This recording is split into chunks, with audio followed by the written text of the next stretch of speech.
Dewan Perwakilan Rakyat Daerah Riau saat ini tengah melaksanakan evaluasi terhadap mitra kerja organisasi perangkat daerah atau OPD. Evaluasi ini berkenaan dengan akhir semester 1 tahun 2023 dan juga persiapan pembahasan APBD perubahan.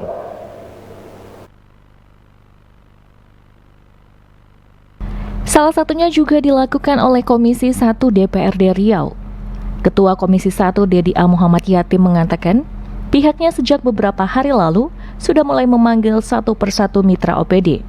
Evaluasi tersebut menjadi salah satu amanah dari Rapat Badan Musyawarah atau Banmus DPRD Riau dan dituangkan ke dalam Kota Dinas Pimpinan DPRD dan dituangkan ke dalam Nota Dinas Pimpinan DPRD. Ini menjadi bagian dari amanah Rapat Banmus bahwa kepada masing-masing komisi melakukan evaluasi terhadap mitra kerjanya. Salah satu pokok evaluasi ialah terhadap kegiatan masing-masing OPD di 2023. Hal tersebut penting dilakukan di samping mengukur capaian kinerja, juga berkaitan dengan rencana pembahasan di APBD perubahan. Kita dalam BKD ini menjadi bagian daripada amanah Bamus kemarin ya, yang dalam rapat Bamus diamanahkan bahwa kepada masing-masing komisi untuk melakukan evaluasi terhadap mitra kerja masing-masing ya. Dan itu sudah diturunkan dalam nota dinas.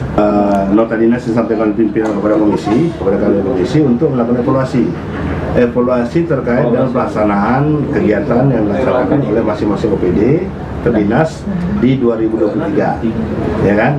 Ini penting dilakukan di samping kita mengukur capaian kinerja yang sudah ada pada semester pertama, juga berkaitan dengan rencana untuk pembahasan di APBDP. Nah, itu dia makanya pada hari ini itu sudah mulai ya. Kemarin juga sudah mulai gitu ya, ada beberapa OPD. Dan kita harapkan dalam waktu dekat sudah dapat kita hasilkan rekomendasi pembahasan di komisi yang nanti akan sampaikan ke Bangga. Anggota Komisi 1 DPRD Riau, Mardianto Manan menambahkan, salah satu OPD yang sudah dipanggil pihaknya ialah Badan Kepegawaian Daerah atau BKD, di mana dari pertemuan tertutup yang digelar diketahui capaian kinerja BKD baru pada angka 37% lebih. Dirinya menilai seharusnya pada pertengahan tahun ini, capaian kinerja sudah mencapai 50%. Menurut penjelasan BKD, ada beberapa yang bersifat eksternal dan bergantung kepada regulasi yang ada di pusat.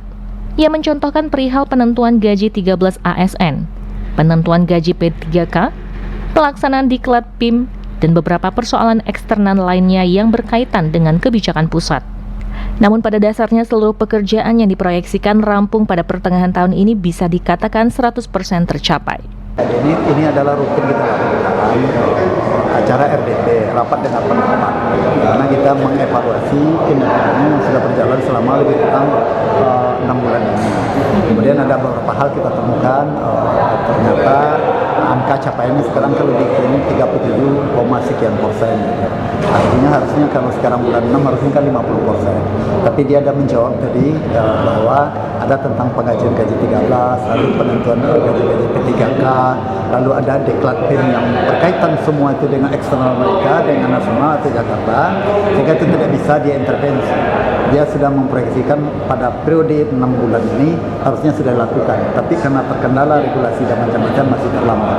Jadi keterlambatannya angka yang dapat 37% tadi itu disebabkan karena ada persoalan eksternal yang bisa dipengaruhi. Tapi yang internal dikerjakan dia sesuai dengan proyeksi tadi sudah bisa dilakukan 100% dilakukan. Jadi kan targetnya sama akhir tahun ya, akhir tahun kan target tetap 100%. Cuman kita akan melogikakan proyeksi pada bulan 6 harusnya kan 50%. Sementara di proyeksi ya kita lihat tadi di rapat dengan pendapat tadi harusnya sudah mencapai angka 48%. Yang kita temui sekarang kan baru 37%. Artinya lebih kurang 10-9% masih belum tercapai. Tapi kita kejar apa itu yang persoalan 9% itu. Dia katakan ada gaji P3K yang harusnya dikeluarkan, tapi belum terkeluarkan secara keuangannya karena ada regulasi dari pusat yang belum tuntas untuk pembayaran itu. Kalau kita lakukan juga pembayaran kan tak mungkin karena data pendukungnya tergantung pada luar. Jadi BKD. Pak, tadi kemarin dari Jakarta soal PJ itu gimana tuh Pak? PJ mungkin Pak Edi. Oh, Bapak nggak ikut ya? Ya, saya ikut, tapi ada regulasi-regulasi yang dari kemarin itu yang kita temukan itu ada poin baru yang maksudnya itu bahwa ada peran DPRD nanti untuk melakukan memberikan masukan untuk usulan-usulan untuk PJ. Ada begitu. Tapi teknisnya kita belum memahami karena peraturan baru kata itu teknisnya belum. Karena pada prinsip itu serahkan ke DPRD. Kalau serahkan ke DPRD, berarti DPRD kan punya aturan main lagi. Itu mainnya kan di Tatip nanti untuk menentukan siapa yang mengajukan PJ oleh pihak DPRD. Tentu ada aturan main internal lagi yang ada di DPRD. Nanti mungkin lebih apa nanti Pak Edi. Lalu filosofinya mungkin kenapa dari Permendagri atau dari Mendagri itu mengajukan pengajuan PJ itu juga diserahkan kepada diminta juga masukan dari DPRD. Karena pada prinsipnya adalah pemilihan presiden, pemilihan gubernur, pemilihan bupati dan wali kota itu kan dari rakyat oleh rakyat untuk rakyat. Dan itu dilakukan pemilihan secara langsung oleh masyarakat. Kalau nanti misalnya PJ ini terlalu berlama-lama nanti dibiarkan dipilih oleh katakanlah birokrat dari gubernur mengajukan nanti ini lalu sampai ke Kemendagri bahkan ditekan oleh presiden, peran demokrasi sebenarnya tidak muncul di situ. Makanya ada ide, ada baru sekarang permennya, saya lupa permen berapa tuh keluar bahwa pengajuan PJ itu diserahkan juga, diminta juga masukan dari DPRD. Kenapa DPRD? Representatif masyarakat adalah DPRD. Karena selama ini yang memilih bupati, wali kota, gubernur dan presiden adalah rakyat.